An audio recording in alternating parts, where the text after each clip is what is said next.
call the meeting to order. Pledge allegiance. Pledge allegiance to the flag of the United States of America and to the republic for which it stands, one nation, under God, indivisible, with liberty and justice for all. Okay.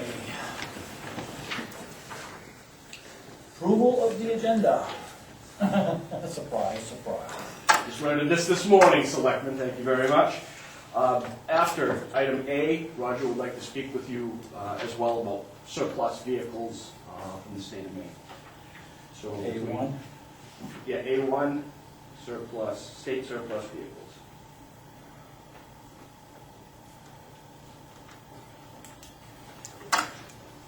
That's it? That's all. Well, don't we have to correct that F? Oh, sure, yes.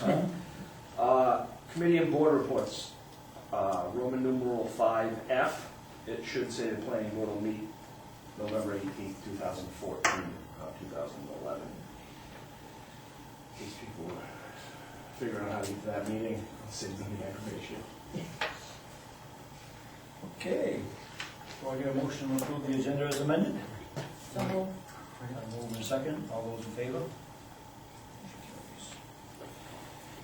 Next item is public comment on non-agenda items. Anybody from the public would like to make a comment on non-agenda items? Go ahead, Jack. Please state your name. Thank you, Jack Reeds. I was saddened to learn over the weekend that there was an individual that the town dumped with a petition soliciting signatures to withdraw from the RSU. First, they have a perfect right to do that, don't get me wrong. But I really, I'm saddened to see that. You know, why in the world would we seriously consider withdrawing from one of the very best schools in the state of Maine, for that matter, one of the best performing districts in the whole nation? It's just, you know, it can be done, but I certainly don't understand it. The economics are not there. The last time around, we spent a good many thousands of dollars hiring a consultant to do a study, and the numbers showed that it didn't make any economic sense. And I think we've seen that proven over the last several years since then in terms of the lack of impact on our taxes. Perhaps one of the reasons is concern about the potential upcoming costly renovation. But even there, the district, if it gets approved, we would be spending $9 million to renovate Notre Dame. And the cost of the taxpayers in this town is about $6 million, both before taxes or before interest rate. I think all the fifth graders coming out of this school would say that's a pretty good deal. It makes no sense to pass that up. So I would hope that if and when the petition even gains the necessary signatures, that you don't seriously consider it when it comes before the town. We're trying to build a good town, and it just makes, in fact, you put up signs at each corner of the town saying, this is a great town to live in. You don't do that by destroying the school system in the community. Thank you. Thank you, Jack. Anybody else have any other information? Have a comment? All right, tomorrow is, Velma is, tomorrow is Veterans Day, and at 11 o'clock tomorrow morning at the fire station at the Veterans Memorial, we are going to have a short remembrance for the veterans, if any of you would like to attend. And last call for public comment. Okay, moving on. Approval of minutes of the October 27th, 2014 Selectmen's meeting.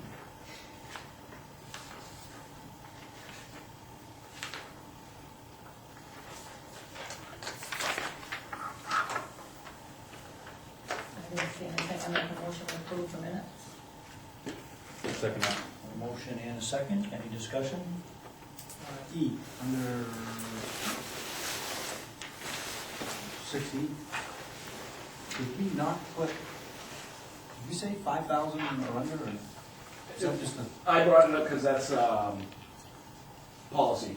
Ordinance states that it's under 5,000. Any other discussion? All those in favor? Motion carries. Committee and board reports. Well, Dan, I don't think you got a chance to get back to me. I don't want to put you on the spot, so I have notes for the update on the RSU 21 board meeting. Do you have the ability to do that during committee and board reports? Yep. Okay. Yeah, I mean, it wasn't a whole lot there, but. Yeah. Yep. I'll go through these and then you, or do you want to do it now?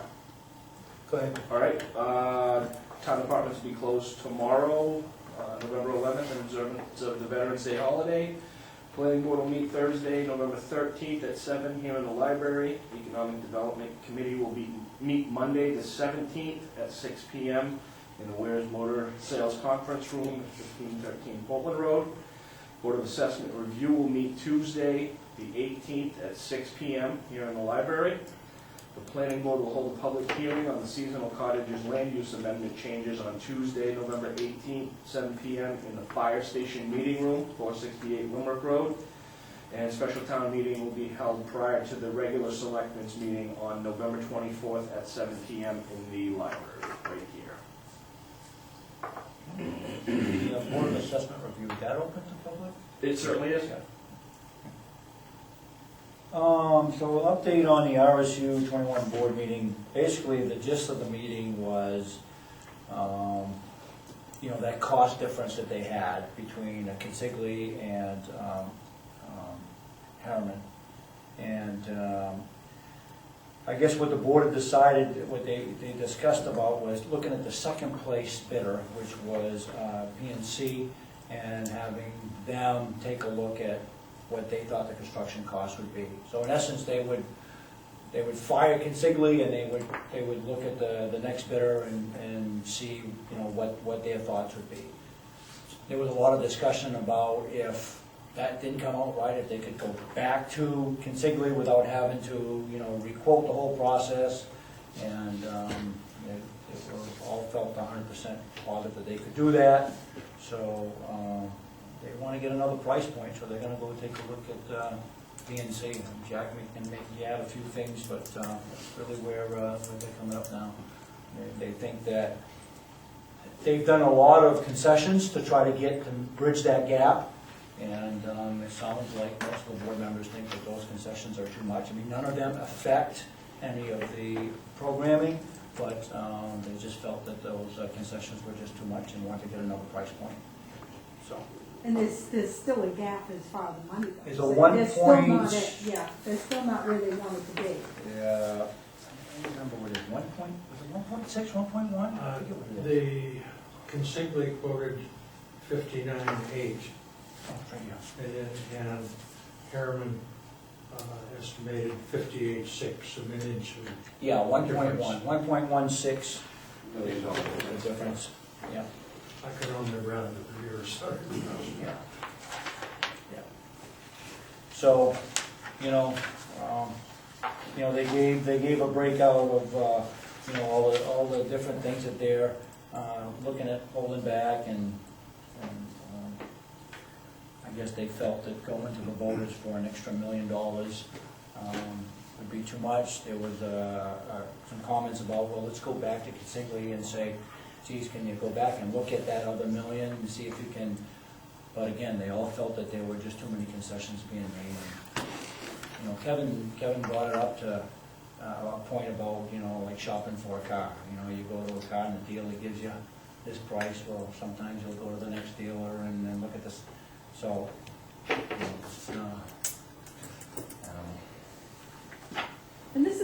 company that's building it, isn't it the manager of the program? Or the process, they're supposed to manage The the money project. piece of it? Right, yeah. It's gonna set them back about 8 weeks, but they felt it was definitely the right road to go, so. You got anything to add on that, Jack, or? Not really, that's the long and the short of it, is to try to get a better price. Yeah.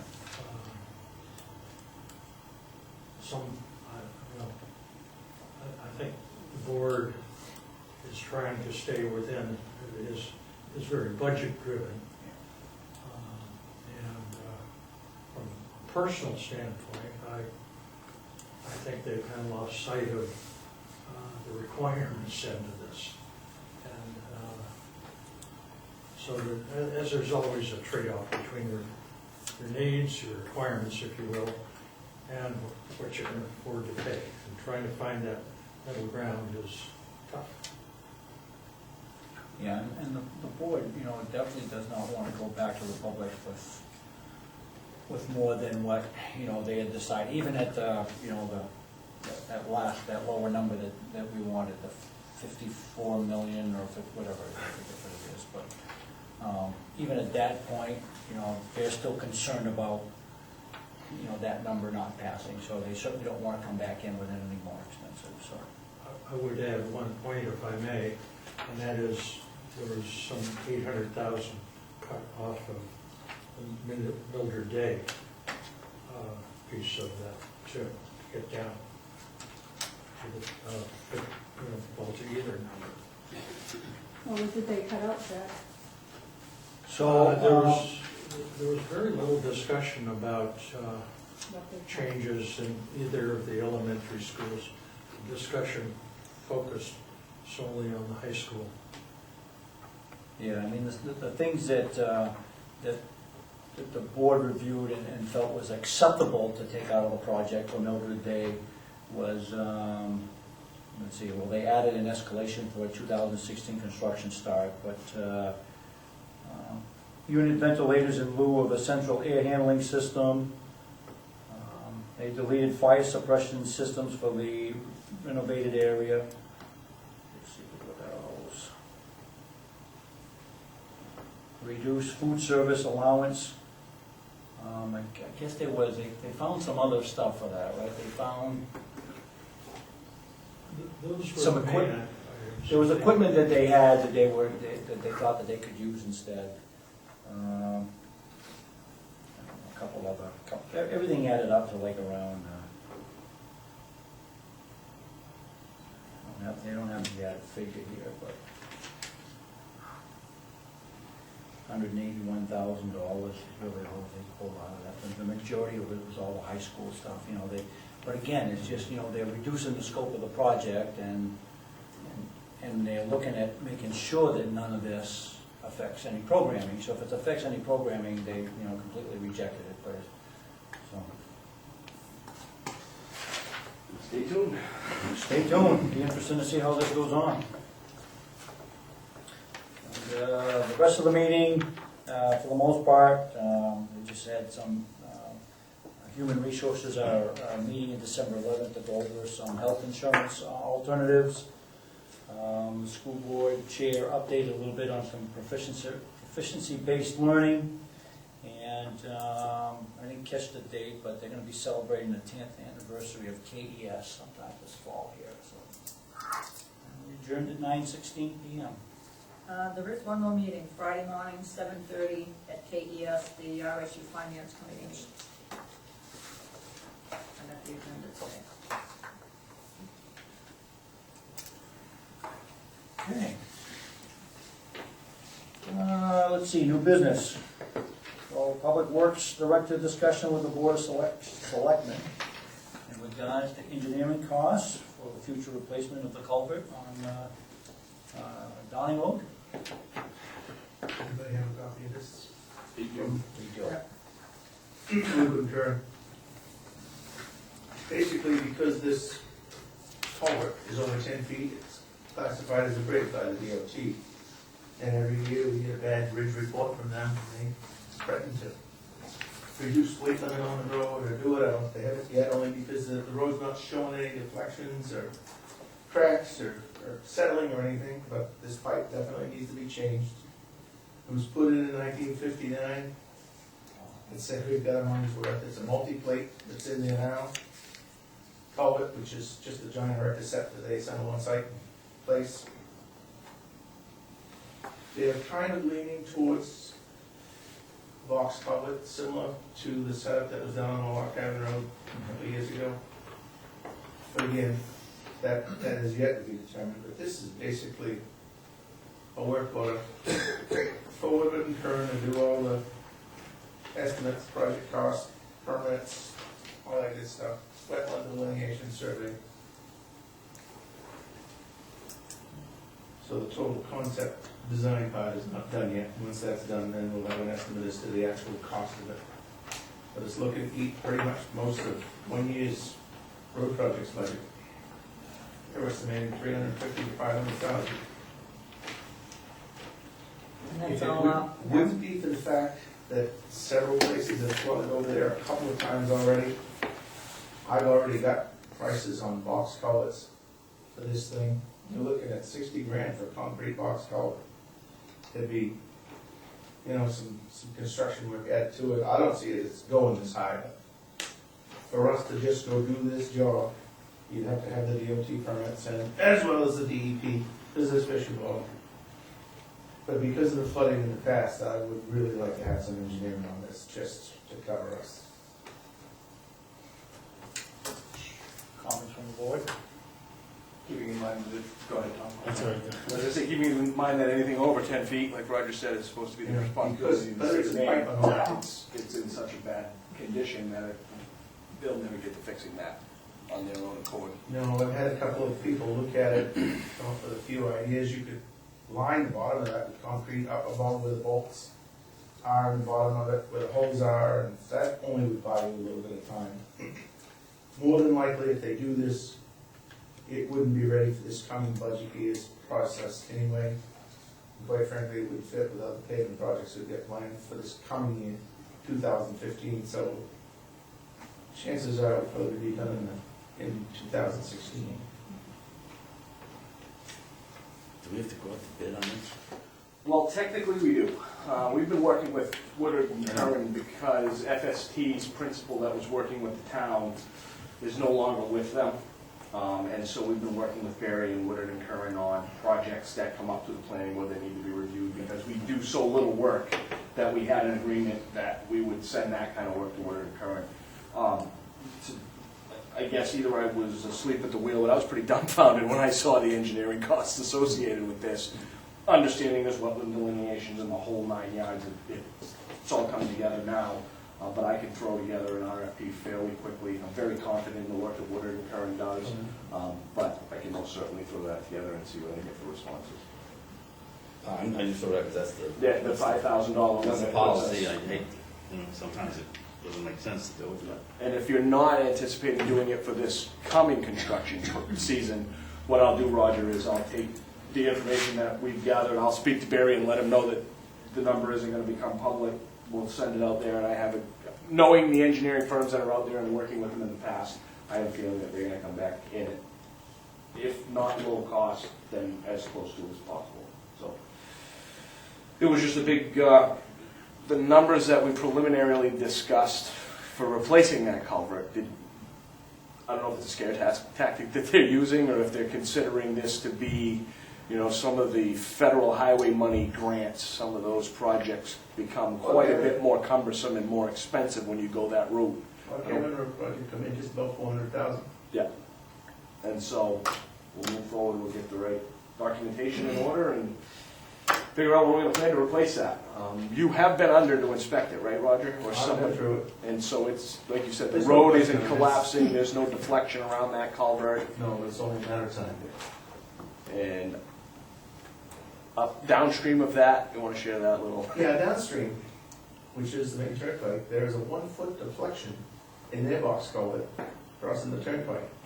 So no matter what we do with this, it's still gonna back up at times. And I can't sit here and tell you that replacing this is gonna stop flooding there. We have been lucky in the past, the two big events, Hurricane Bob and the '96 storm, barely topped the road, we had no damage to speak of, so there was no FEMA money available, but the downstream part of it is a problem, and I don't believe that the turnpike's gonna fix that for us. So, in a high water storm, and we have 100-year storms every other year now, it seems, so. It doesn't get long, that water does get high over Oh, there yeah. pretty quick. I mean, the Downing Road at the river has been over and taken the road out. It took it out 3 times in 6 weeks, a few years back. So, but this one is not as bad, but Yeah. once it backs up, I mean, this thing's only gonna flow so much, and once it's backed up, it could top the road. We talked about some other things as far as raising the grade there. There's a good part to do that. But, again, it all comes up to money. But with some engineering, for us to go down there, slap a box over there with flooding there in the past is probably not a good idea. Raising the grade is only gonna stop the water from going onto the road, right? Well, it'll keep it from overtopping the road, but it's not Yeah. gonna prevent any flooding. Right. There's a guy right next door there that has berms and pipes and everything else out in front of his house, and unfortunately, he bought it that way. It had been underwater before he owned it. It's been underwater since. This the one next to the llama place, Yes, just before it. Right on. where the house is Dip built in the like, corner there. You could design that to a 1,000-year storm, but the fact that that culvert downstream isn't performing where it's supposed to be is gonna cause problems. All the hydraulic calculations in the world you do aren't gonna predict that. And don't believe that Main Turnpike Authority will be fixing that culvert anytime soon. Yes. They've had studies from HNTV, which is the one that does most of the turnpike stuff, and it's all documented.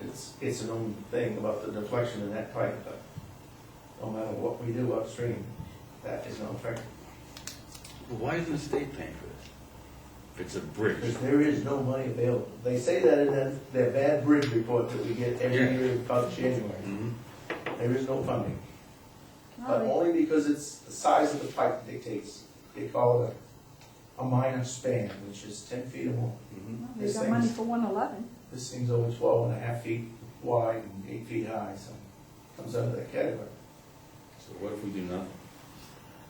If we do nothing, sooner or later, the Downing Road is, there's Well- people over there, if the river goes out at the same time, there's gonna be some people living on an island. Roll, roll, roll. But if it does go, who would be responsible for replacing it? We'll, tell them, Okay. So the state would say, more than likely, oh, we don't have money to fix it, so we'll just leave it that way. And we spent it all on 111, putting in a light and buying property, or excuse me, taking property by eminent domain. So, there's no thought about doing it in this year's budget, right? Absolutely Actively. No. Sorry to break your heart, but that's if we not ever get a in the firm cards. price or go to bid and get a price on the engineering, we have the money for that. Yeah. Left over from some projects, but I mean, this year, I mean, Yeah. okay. So we want to keep this work order confidential at this point. Yes, please. Any other comments from the board on this? Okay, we'll move on to Roger's discussion on state surplus vehicles. actually it's federal surplus. And Couple of them. our newest truck in the fleet seems to have a few quirks in it. One of them is that we don't drive enough. It's a plow truck. And it's got the emissions on it where you have to have it cleaned out, and it goes through this regeneration series and everything. And it's been to Ronald Ford as much as it's been with us. And it's the nature of the beast on these things. I've been told one way to fix this is to take this truck and drive it to Portland once a week on a turnpike, and that'll keep the exhaust cleaned up. Yeah, you gotta keep them And things on. contrary to the way I was ever brought up about taking carrier equipment, not mileage on it, just for the sake of doing it. It's a problem. But in the future, if we come to you with any future purchases, it might be military surplus. We've done fairly well with some of that in the past.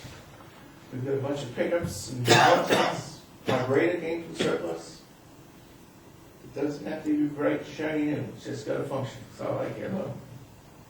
So I'm kinda looking for a little input from the board, just in theory.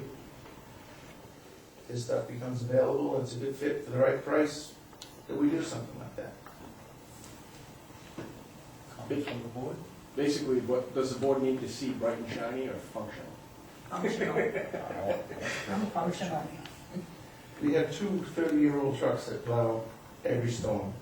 And I'd like to send something out there a little better than that, but quite frankly, you have this new emission stuff. I mean, computers, wiring, all this stuff, don't like salt. And you have to add this fluid to the exhaust to help clean it out. It's liquid urea. They use it for de-icing airplanes. I mean, and you put it in the exhaust to clean it out.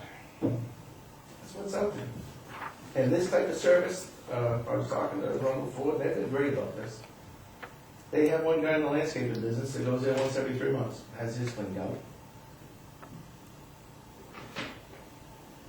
It's the So type of service. with these surplus vehicles, you're not gonna have. No, no, I mean, no. They're gonna be in really good shape with very low mileage and free Some of this emission stuff is standard. 400 hours on it, some of the stuff I've been looking at. Mhm. I mean, it's sitting on base. Depends, I haven't had enough time to track it yet to see what the actual cost of some of these things are going for, but trust me, there's pennies on the dollar compared to this other stuff. This last 550, that's one of the mainline trucks, does developments, intersections and everything. By the time we bought the truck and geared it up, it was $92,000. 3 years ago. It's only getting higher. We've been going through, towns have been looking at purchasing snow, plow trucks, wheelers, 10-wheel plow trucks.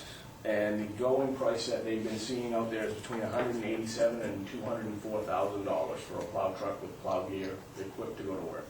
Like Roger said, Roger, how many miles, that 550 is a 2010? Yes, it's 10,000 miles on And the it. 2011. check engine light comes on about every 2,000 miles. Yeah, once the check engine light comes on, it won't run the normal process that they're supposed to if you're driving them, out them, get them up to road speed any time. I mean, it goes around town. We have one with emissions like that, and I can relate to your problems. Because once it codes, it just creeps. Yeah. So if you've got plow gear on it, it's not going anywhere. The display comes on the dash and says reduced engine power, and all it will do is idle. Yeah. So that will get you off to the side of the road. And if it'll run through that regen process by itself,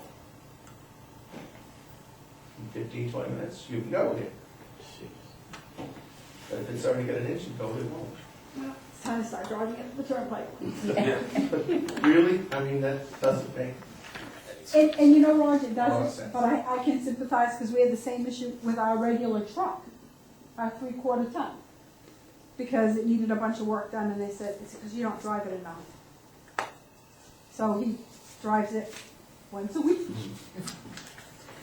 to keep us out of He's telling trouble. me that he had the same problem with buses at one of his former places. One of the cures that they had to keep these things going was get another turnpike and drive it down to Saco from Wells and back once a week, each bus.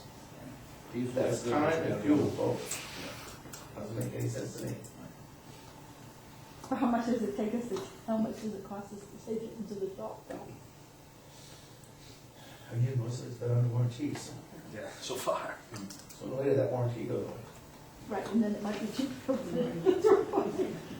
So, I mean, I would say, you know, continue on that. If you happen to find something that you think you like, come on back to us and we'll look at it. I mean, I'm sure this board is open to surplus stuff and doesn't have to be bright and shiny, but certainly we know that you're not gonna go out and buy a piece of junk, so. We have no truck replacement in the immediate future for any. I mean, those 550s, the way they're set up in developments, they act great when they're on. And I don't think the citizens in town, well, I don't think those of us in town care. I'm sorry, but I don't care what it looks like, as long as it follows the Yeah, road. it would still be Does what presentable, it's, but it's right, not it's- gonna be brand new, that's. Take the diesel off, put gas into it. That's not the best thing you can do. No, put the right gas in, I gotta be 10 to work. it's how it functions that matters, it doesn't, it's not how it looks. The gas ones have the big problem. Yeah. Okay, good. Next item is Selectmen to appoint Kevin Allen to the Economic Development Committee.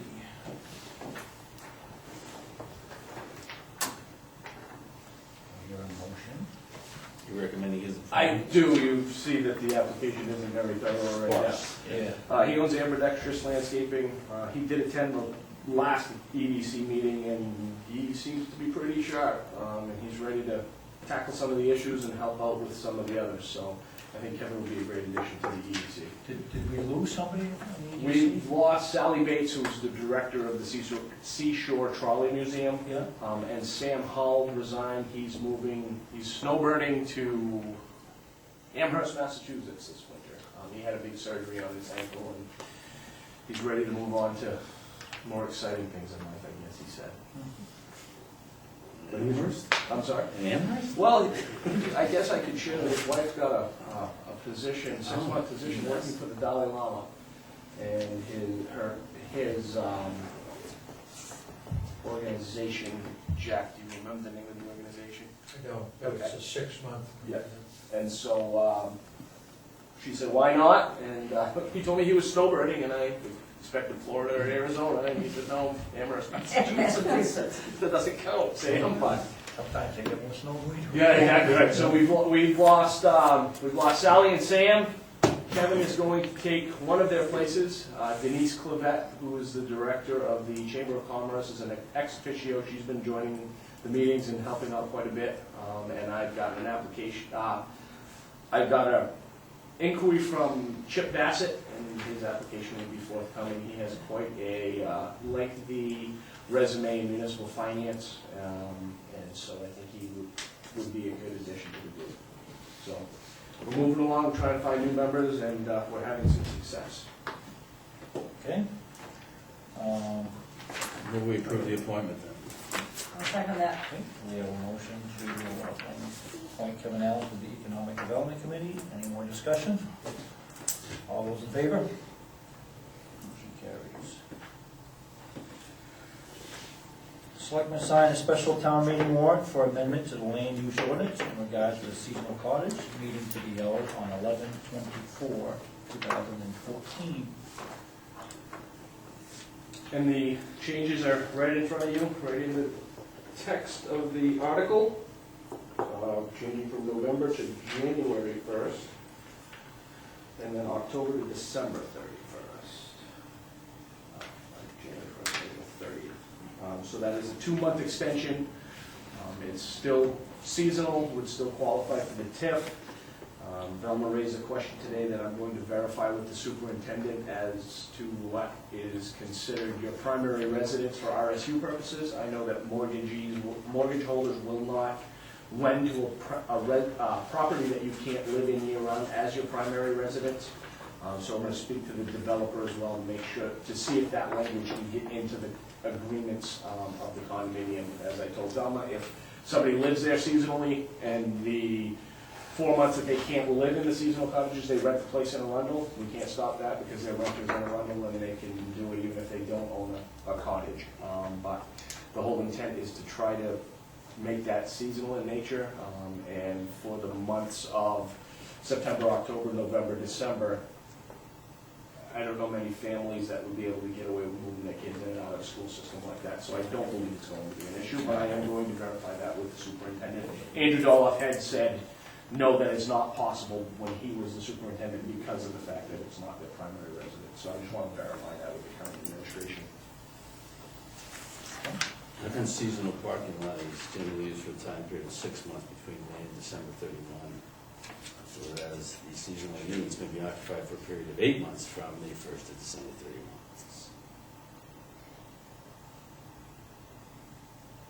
That should be changed. seasonal parking lot. Oh, yeah, you've got the, Maybe the one seasonal park, I don't know what seasonal parking lot is, but Neither do I.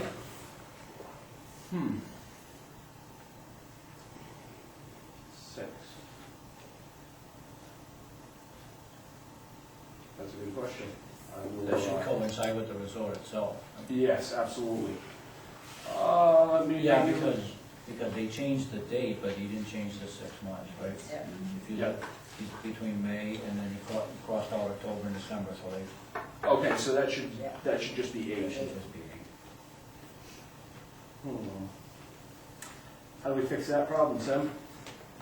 No, it's the computer at work. Oh, no, I know, exactly. You change it and initial it? can we wait on? Yeah.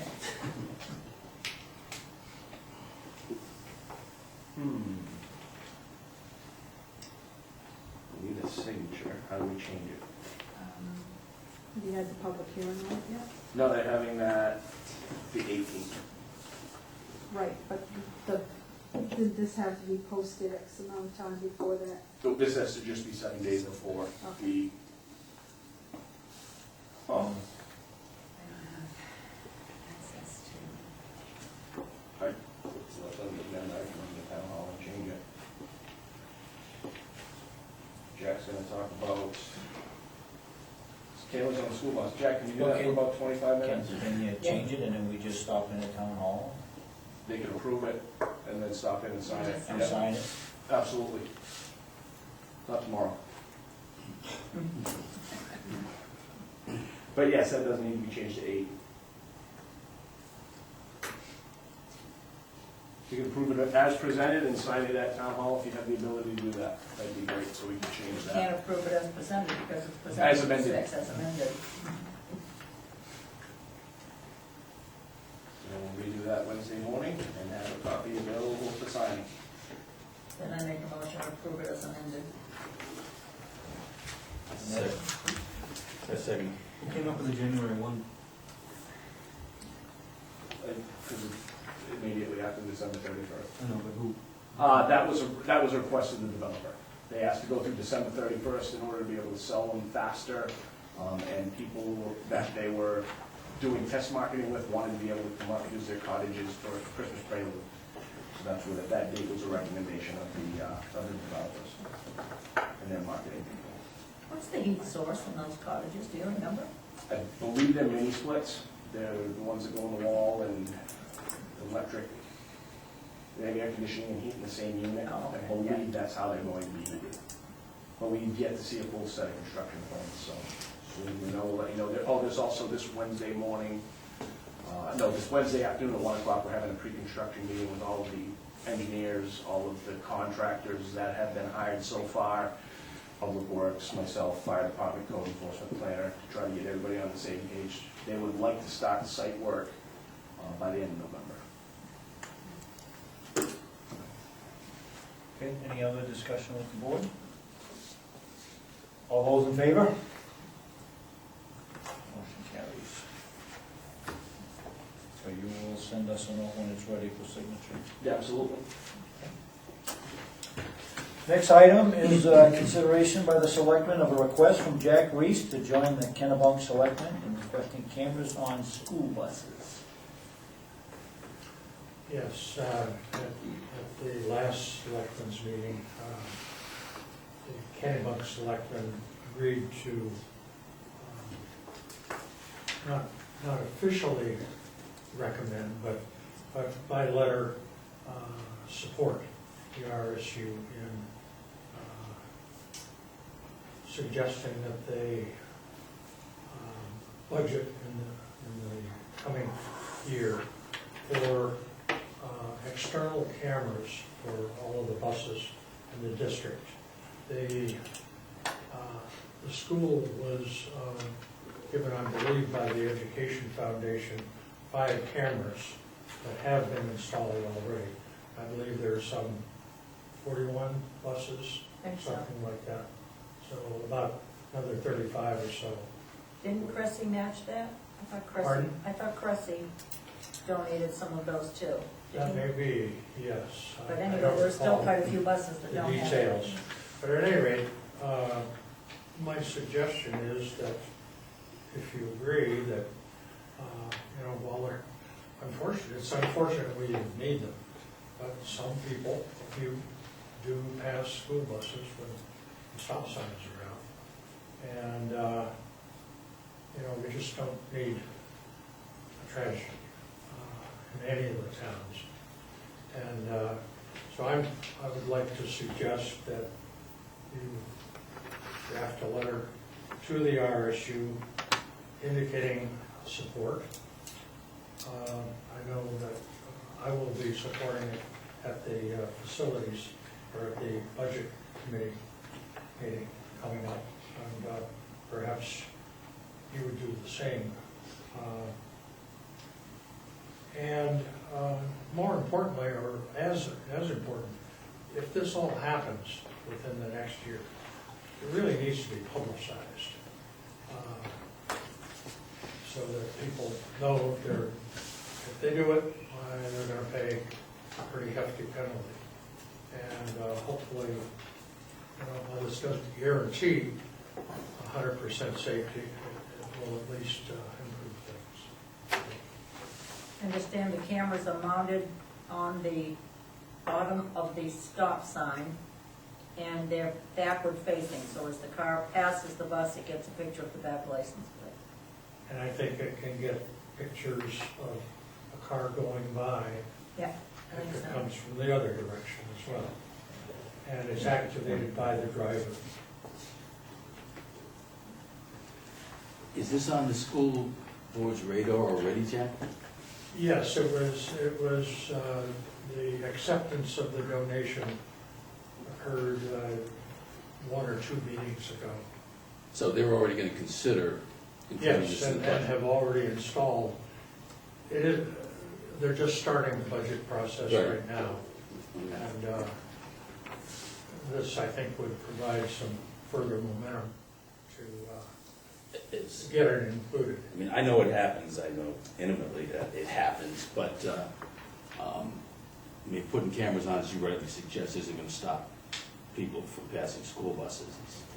It's not a, It's just not gonna do it. I mean, a lot of people pass school buses for a variety of reasons, whether it's inattention, whether it's they don't understand that even on a highway like Route 1, you've gotta stop, and then continue to go. I mean, I've seen a variety of those kinds of things, but the drivers usually write down the license plate immediately if somebody goes by, gives it to the police, and they track those folks down and they summons them right away. But what's this gonna do to alleviate that? I just think don't- it's very hard to measure. Yeah. I would agree. I don't agree that the drivers can write down numbers because they're more concerned with the kids and really can't be paying attention in 2 directions at once. Well, I can see, I've seen it a number of times. Some are pretty good at it, Well, are they're they? real good at it. Okay.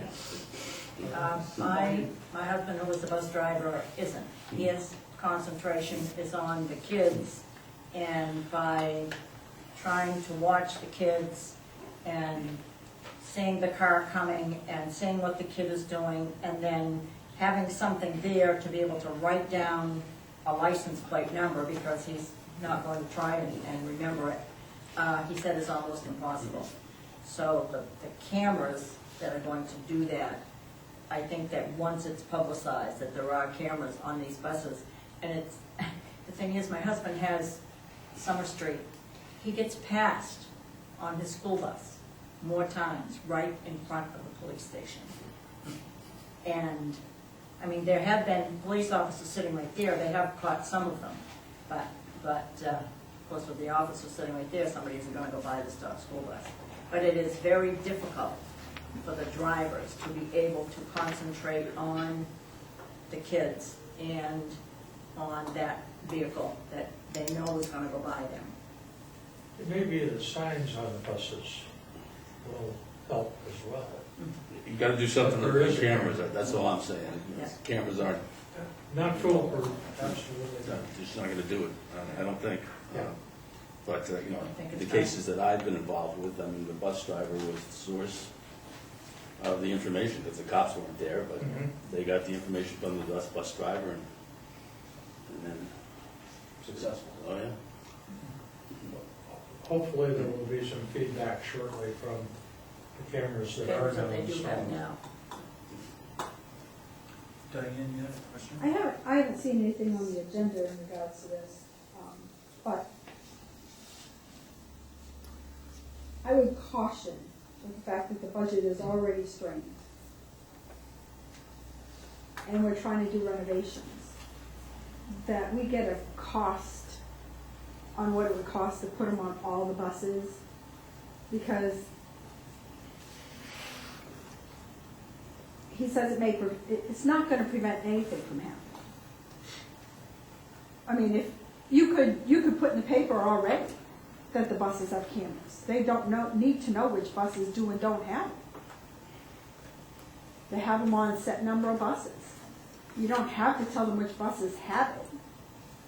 But I'm not sure that the camera's gonna stop anything from happening. It's just gonna get the picture and get them to pay a fine. But I really wanna know what kind of cost you're talking about to equip all these buses. You know, there was no cost associated with the release of I believe it was 5 cameras from the Ed Foundation. But there wasn't any figure assigned with that. But, you know, if you're gonna run the cameras, you have to pay for the cameras, you have to worry about the damage to the cameras, you have to have somebody to maintain the cameras, and then you have to have somebody who's gonna take care of getting that information to the police station.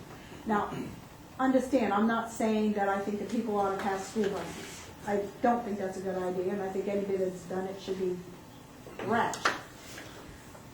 But my caution is to be careful that we're dictating that we're adding another $50,000 to a school budget that they're already having difficulties with. And weighing the gains from spending that kind of money and what kind of financial impact it has on future budgets. You know, I'm not sure it's a one-cost thing. I don't think it's a buy it and you're done. You know, they wear out, they break, they need to be maintained. You know, I think it's something that needs to be left to the school board to make a determination as to what they want to do. If they have a lot of complaints, I think they need to deal with it. But I hate sending anything or saying that we should do something without knowing the whole cost gamut of what you're talking about in regards to. And I'm not saying that they're not good. I'm just saying that I'd be a little apprehensive about saying, I think you ought to do this without knowing if it's going to cost $5,000 or $100,000. I'm with you, I mean, we look at the school board to make these kind of decisions. I don't think it's within our province to do that. I mean, And on my 3 if they think years, it's I a never problem had that the anybody. bus drivers are coming to them, we've got big problems here with people passing school buses, we need to do something about it. I think, this is my opinion, but obviously I think that's a school board decision. They've got to make that and present that. If they sell it to the public as a safety issue. And in my 3 years, I never had one. I never heard one person talk about it at any of the meetings that I attended. And I didn't miss very many. How many buses are you talking about? There, I think the total is 41 currently. That we have now, and there are 5 cameras that got donated? That's my understanding. I think I saw a figure of $1,000 per camera. But I don't know if that included installation or not. We'll probably learn more this coming week. There was an article in, I don't know if it was the York County Co-Star or the other paper that comes out every week. It's Sentinel. Yes, Post. the Post, that showed the transportation director next to a school bus and the article about putting the cameras on the school bus. That's, no question it's cost I'll benefit ask trade-off, but what's the cost of a kid? Yeah. What's the value of a child? That's a tough measurement to make. No, as I said, I think the school board has to inquire of the bus I drivers. would agree. We got a problem here or not. There's, you know, if there's a couple of isolated incidences, Yeah. that's one thing. If it's a real systemic thing throughout the communities, then, but I think it's a school board issue. I think they have to make the decision based upon the evidence presented. And that was my point in the beginning. If you choose to write a letter of support, it certainly needs to be couched in those terms. Right. So the Kennebunk Selectmen have they sent a letter to the RSU? I do not know. I have not heard back from Mary on that. So then why are you asking us to join the Kennebunk Selectmen then, if we don't know if they've done this? Oh, it was Well, presented. they voted to take action. Yes, in they their did. meeting. But the specifics of that, I don't know.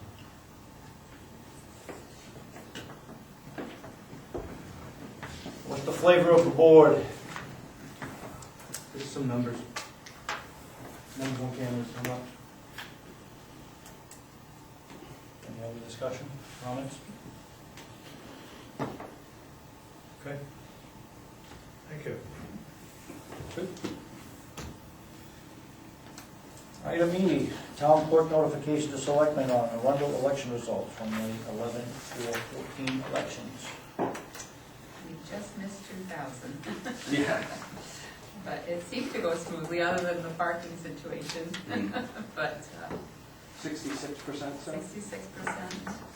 So just 1981 total votes cast. So I think that was an excellent turnout. So Were we the town in the state that had the highest percentage of voter turnout? Because they were talking about another town that had, they were the second highest in the state, and they had 67. No, they had 65. I don't think so. Nobody said anything to me about it. But, I think, you know, I can't say enough to thank the clerks. I think they do a great job kind of just keeping everybody flowing really well. And, you know. And even the parking, I mean, it's surprising we didn't have to have a sheriff out in that parking lot. I mean, because that, they were, Parking on the cars side of were the just- road and yeah, everything. and they were just in and out of there all day. Chasing me. We registered 116 new voters on election day as well, so just a busy, Oh, that's good. busy day. And it was almost as though, as Arundel goes, so goes the state, except for one that I'm aware of, is Jim Booth. Prevailed in the town of Arundel, but he didn't win his seat.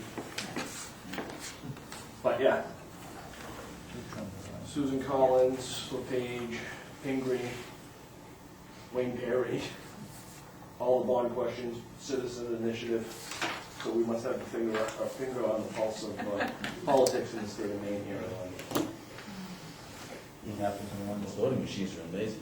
Two-sided ballots and they vote, they count everything. It does. And the reason I had gotten the second machine was I was expecting the RSU ballot and the local ballot, and we didn't wind up, so it helped out anyways and Yeah. stuff. But, yeah, and the state recommends you program them for everything, so that way you get 2 lines instead of people going to 1 line for the state ballot and 1 line for the local ballot, which makes a lot, you know, there is a little pause. Supposedly those machines are, can do a lot more than the state law allows. Supposedly the little USB thing that's in there, the thumb drive, if they wanted to, they could take those and it could literally print out every ballot if they, you know, needed to. You know, they could. It has the capability of doing that. They were telling us when we went to a seminar that Maine doesn't allow laptops at the scene, but it can be programmed so that if you have multiple voting districts, you could literally get in there, check the voter off, and it could distribute the correct ballot with the correct precinct and you know, voting district and candidates and everything. And so, but Maine doesn't allow that, you know, so there's, you know, things I guess that it can do, so. It's a lot handier at the end of the night Oh, than that's. 2 o'clock counting ballots. Yeah.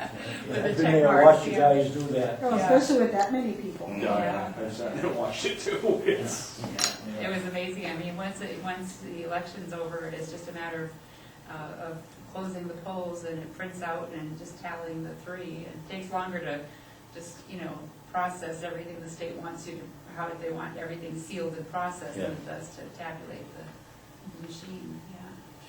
So it's pretty good. Okay. Next item is town manager will provide us with a court decision on a Du Bois livestock versus town of Arundel. Yes, the town of Arundel did prevail. In this case, we do have jurisdiction over the Du Bois livestock, which is a solid waste facility. According to the Supreme Judicial Court, it does not fall into the category of an agricultural processing facility. And so that does give rise to the documentation that is due to the planning board. It gives the ability for the code enforcement officer to do annual inspections. Since this decision's come out, Leah, Jim, Tad, and I haven't been able to mesh all of our schedules. This coming week, we will be meeting with Leah in regards to how to move forward. And then we'll hold an executive session with the Board of Selectmen to give guidance and direction as to how we're going to deal with the alleged expansions that are above and beyond what is allowed in the conditional use permit. What they're permitted for. Yes, because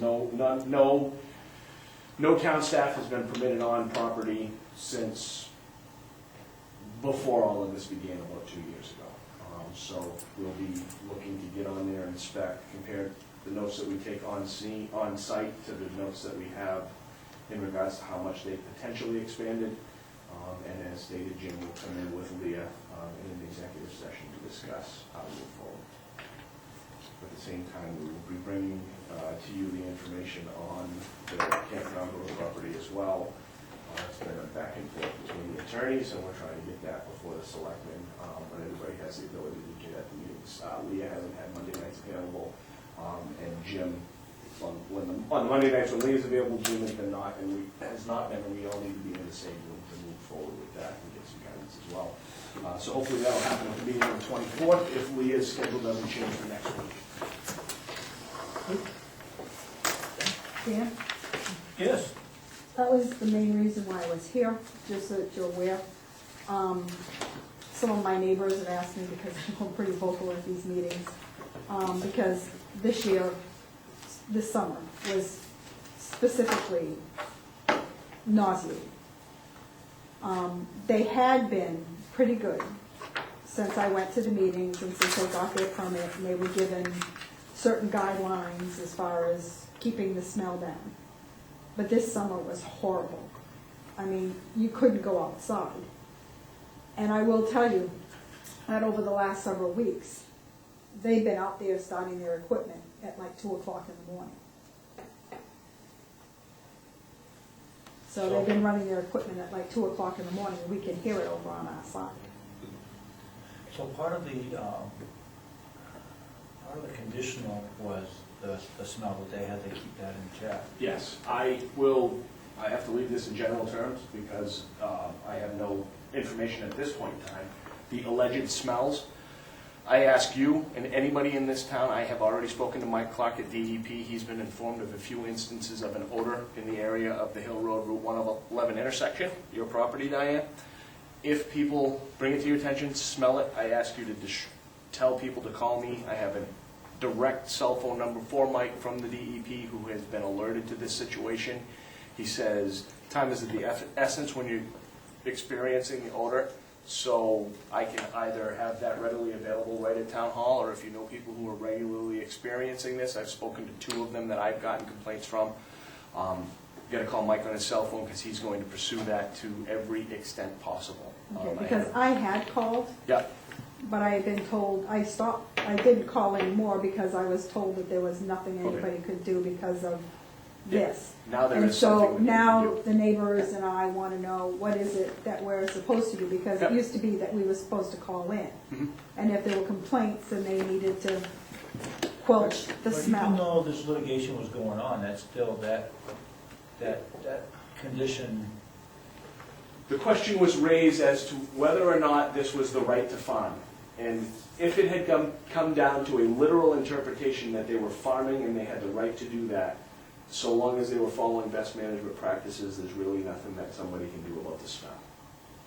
I spoke to Mike Clark of DEP, he's in Portland, last Thursday and Friday. provided him a copy with the Supreme Judicial Court's decision. He said, thank you very much. Tell anybody that complains to call him on his cell phone. And he's gonna start actively pursuing these again. Because I mean, I know that they had gone through lots of measures to try to keep the smell down. And up until, I will tell you, Dan, up until this summer, okay, I had not come to complain. I had not complained to Jim. I had not said anything because aside from a few, like, really hot, nasty days, and okay, those of us that live out there, we know. I mean, Billy's farm. I mean, he does what he can. It's a farm. On really, really hot, nasty days, on really, really rainy, nasty days, you're going to have a few nasty days. But the couple of years prior to this summer, in the summer, we hadn't had a lot of issue with smell or not being able to go outside or being nauseated. This year, it was almost like, I'm going to say, it was almost like you can't touch me. I'm going to just do whatever, and it was awful. Even with the windows closed on my rental property on 111, you could smell it in the house. And let me clarify the last statement I have, if I may. Because of this litigation, solid waste wasn't sure if it was still in their jurisdiction, if it was a Department of Agriculture thing because of the farming, where it is now considered a solid waste facility, no uncertain terms. That is back on DEP solid waste and well within his jurisdiction, and he said it actually is beneficial that people have said that this is where they believe it's coming from, so they have a way to focus their investigation. So Mike's ready. Give me a call, Diane. You might already have his number, but I'll give you the cell number. No, because Anybody that's asking for the information. I've only had to call a couple of times before they got their last permit not this summer, but the last 2 summers. I mean, aside from a couple of days, and you know, if I have one day, I'm not going to complain about a couple of days. But this summer was awful. I finally called Jim, and I'm like, what is going on? And he goes, can't touch it, can't do anything about it. I'm like, great. So when I saw this, I'm like, okay, what do I do? So I will call you on Wednesday, and I will get what to do. Excellent. Thank you. Okay, treasurer's report. Everything is peachy, in line. We've got to slow down on people buying new vehicles though. Right now we're on pace to hit $1 million in excise tax revenue. Budgeted 675. Too much money isn't a bad thing, but a bubble like this is Roger's looking for some new truck. unheard of. Yeah, those are excise tax exempt, and those are exempt from everything.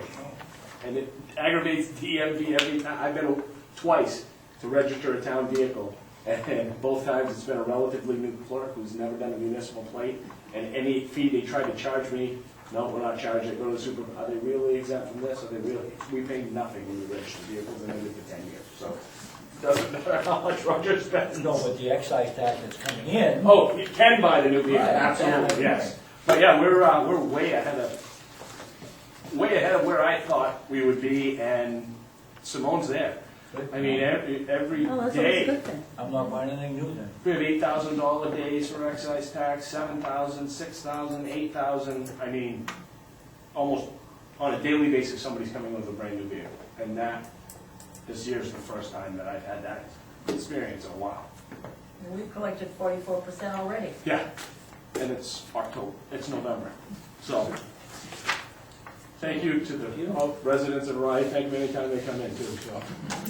Thank you for buying a new vehicle. Okay, review and sign payroll and AP warrants. So moved. Motion, do I hear a second? Second, any discussion? All those in favor? Motion carries. Is this how it goes to the woods? Okay, old business. Update on discussion in regards to the RSU 21 permit fees in other communities within the district. Well, I'm glad that Mr. Porter raised this issue, because I spoke to Barry Tibbetts. First, I spoke to Lori from Kennebunkport.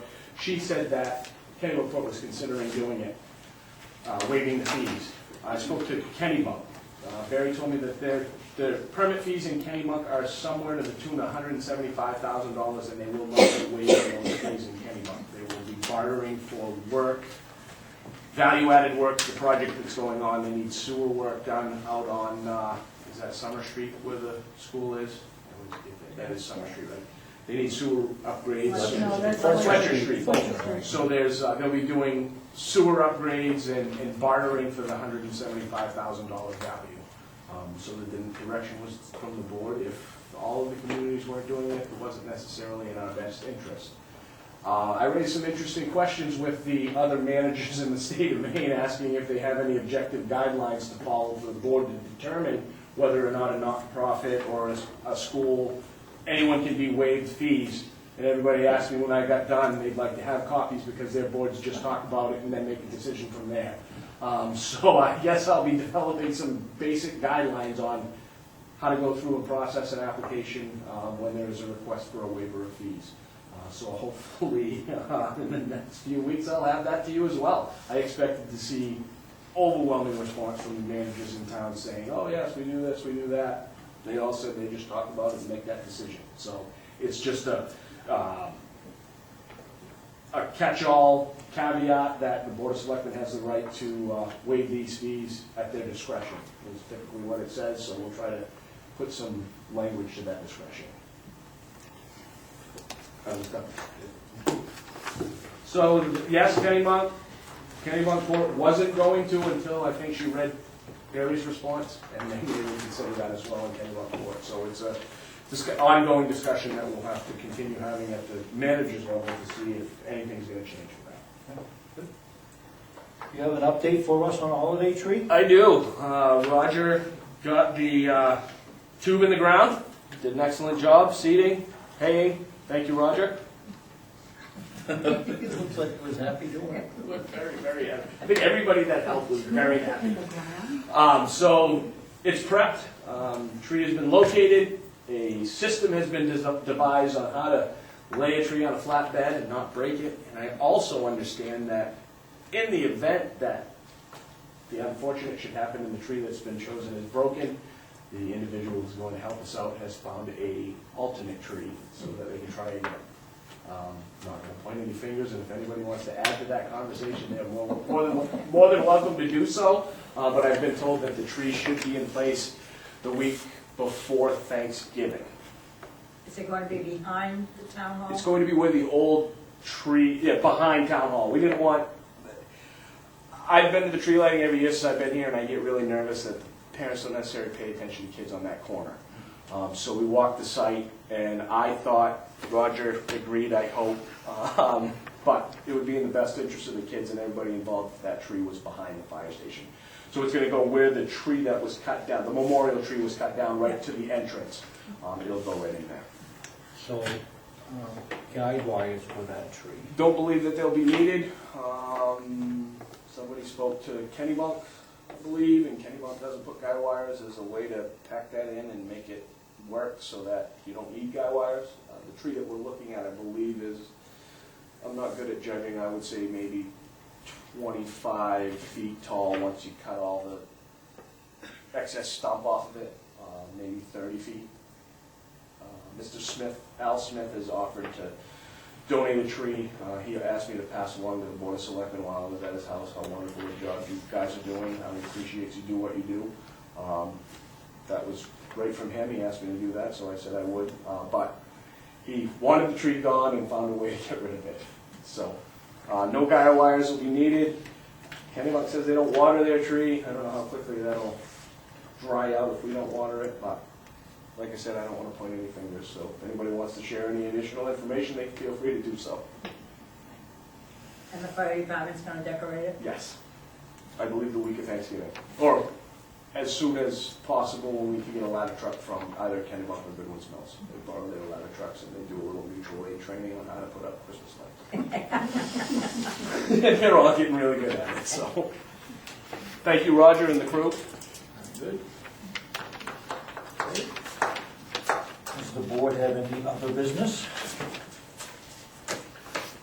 But Dan, before you adjourn, you might want to be aware, I don't know if it means anything to Roger or to Todd, but the DOT is moving ahead with the 111 Hill Road project. And I've been requested to a meeting on the 21st at 8 o'clock on site. This 21st. This 21st, on site at 8 o'clock in the morning. All right, thank you. And I've been sent my paperwork on eminent domain. They're probably not publicizing it because they don't want any more fatalities on site before they do the project. But, okay, at Hill Road 111 intersection. Thank you, Diane. That ought to be an interesting meeting. Absolutely. Board have any other business? Have you heard any more from the DOT about new road intersection? The last I heard from DOT on New Road intersection was that they were negotiating with B&B because one scenario I saw took about 20 feet of the front of their building. Another scenario I saw eliminated that whole structure and removed B&B Auto. And so, other than that, I haven't heard anything further. There's been no public hearing. There's been no further information at all. They sent me a sketch design and wanted to know if we had any utilities in that area, and it didn't show taking any of B&B's building. And I thought that design was out because it was gonna skew traffic so that there's no way you're gonna get a truck out of there once that happens. Yeah. Not gonna happen. It's just too sharp with a reverse curve in that. So Never make it. Didn't know if you'd heard anything about it. No, I haven't heard any more. I believe the one you're speaking of, you had given me a copy of that schematic. It's probably 6 or 7 years old now. And there was a big island that came off of Holly's and, Yeah, it's gonna create a little stretch of no man's land. yeah, well, the last time I spoke to an engineer was right about the time they had the public hearing on the Hill Road 111.